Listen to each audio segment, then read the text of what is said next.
Good morning, leaders, and thank you for joining us in the Anderson Yip Financial Consultant Executive Planning Day.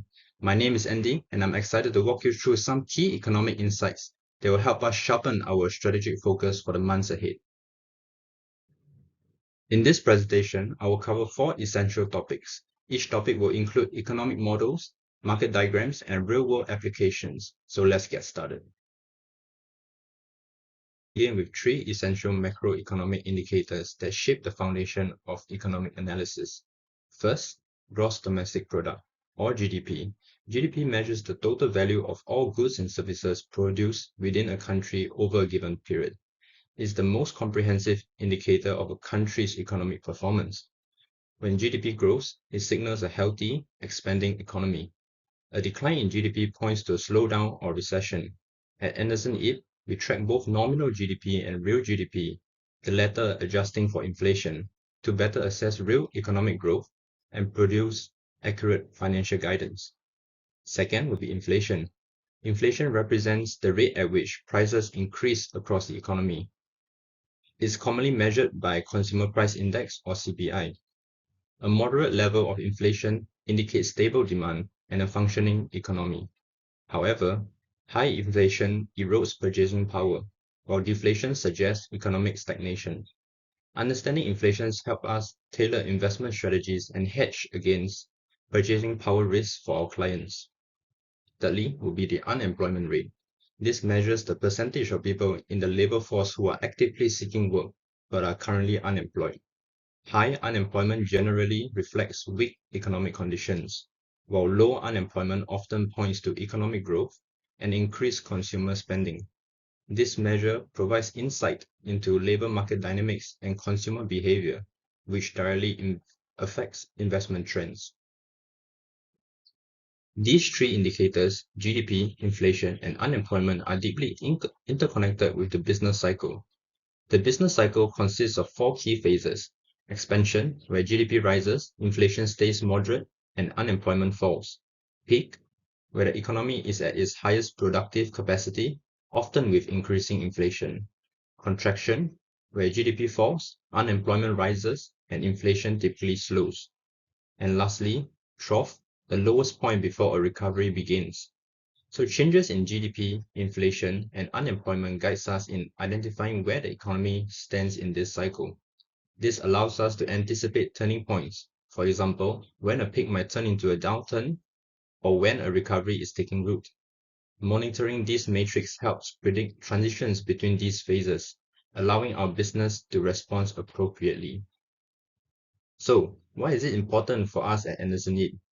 Understanding general economic conditions can allow us to advise clients strategically on when to invest, hold, or shift their portfolios. Second is to forecast potential risks and opportunities across industries and markets. And lastly, we can tailor financial plans and business decisions according to current phase of the economic cycle. If the economy is expanding, we might recommend higher risk, growth-focused investments. In a contraction, we pivot to capital preservation, advising on defensive assets and risk management strategies. Ultimately, our clients trust us to navigate uncertainty. By leveraging macroeconomic data and understanding the business cycle, we can help them make decisions that are not just reactive, but proactive, positioning them for long-term success regardless of the economic conditions. Next, I'll be touching on tariffs and trade wars. Let's take a look at this ADSD diagram to understand how tariffs can impact the macroeconomic of Singapore. To begin, the blue line labeled 80 represents aggregate demand before tariffs are introduced. The green line shows the aggregate supply in the short run. The two curves intersect at the initial equilibrium point, marked by the black dot. At this point, the economy is functioning at a stable level of real GDP and price level, meaning economic output and inflation are balanced. Now, when US imposes tariffs on Singaporean exports, this reduces international demand for Singapore's goods and services. As a result, the AD curve will shift to the left, which causes the aggregate demand to decrease.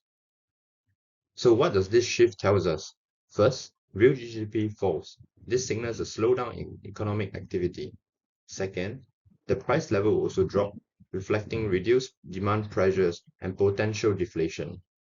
And thirdly, we can expect unemployment to rise.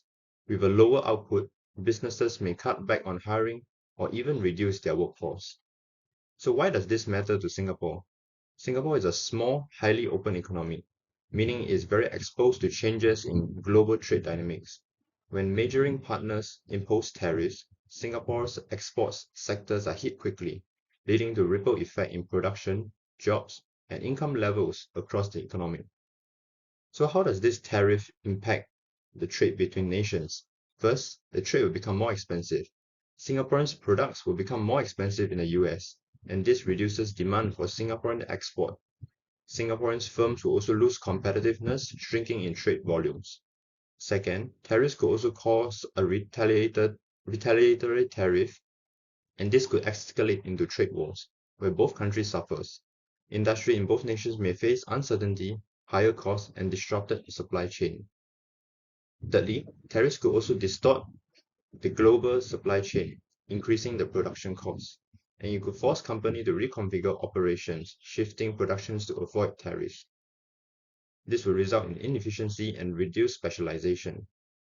And lastly, it could reduce the economic efficiency. Free trade encourages countries to specialize based on comparative advantage.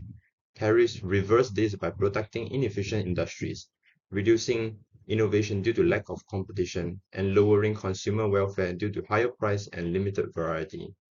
In short, tariffs can harm producers, consumers, and global economic growth.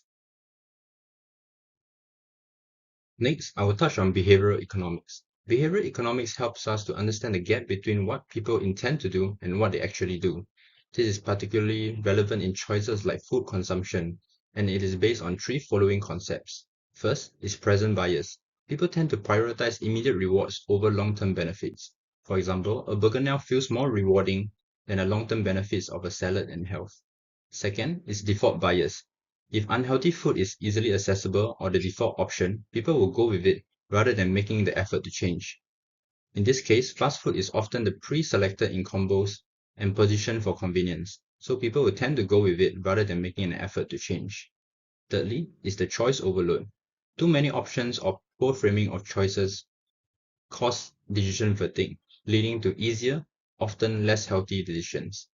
In traditional economics, we assume that people are always rational and act on self-interest. They believe that people maximize utility logically and suggest that information is enough for making good decisions.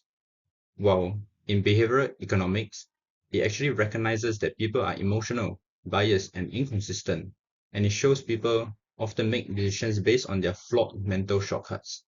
And it shows how choices are presented affected decisions more than just the facts. Let's look at how generative AI could influence inequality in the labor market. In the first scenario, AI acts as a complement to human labor, particularly for mid to low skilled jobs. It doesn't replace workers. Instead, it increases their productivity by automating routine tasks and supporting decision making. The result is that firms are willing to pay more for labor because the marginal revenue product of each worker has increased. This is reflected in a rightward shift in the demand curve for labor. The supply of labor remains unchanged, as shown in the green line. With a higher demand and unchanged supply, equilibrium wages increase, and more workers are employed. Firms hire workers up to the point where marginal revenue equals to marginal cost, which in this case is the wage rate. As AI raises the MRP of labor, the intersection points move, allowing firms to justify paying higher wages and employing more workers, especially if AI tools are broadly accessible and affordable. However, in scenario 2, AI serves as a substitute for human labor, particularly in repetitive or easy automated roles such as data entry, logistic, or frontline service jobs. As AI replaces this worker, the demand for low-skilled labor declines, shifting the demand curve to the left, as shown by the red line. The supply of labor doesn't change, but with less demand, the new equilibrium results in lower wages and reduced employment. In this scenario, AI lowers the MRP of low-skilled labor, meaning firms gain less value from hiring each additional worker. Since the wage, which is the MC, remains constant, or may even rise due to tech requirements or training support, fewer workers are hired. the new equilibrium where MR equals to MC occurs at a lower employment and lower wages, especially for those without access to upskilling or reskilling pathway. In the next 5 years, it can be expected that the actual impact of AI on inequality would likely be a blend of both scenarios. Ultimately, AI is a tool. Its impacts on inequality depends on how wisely and fairly we choose to use it. And with that, I've come to the end of my presentation. Thank you for listening.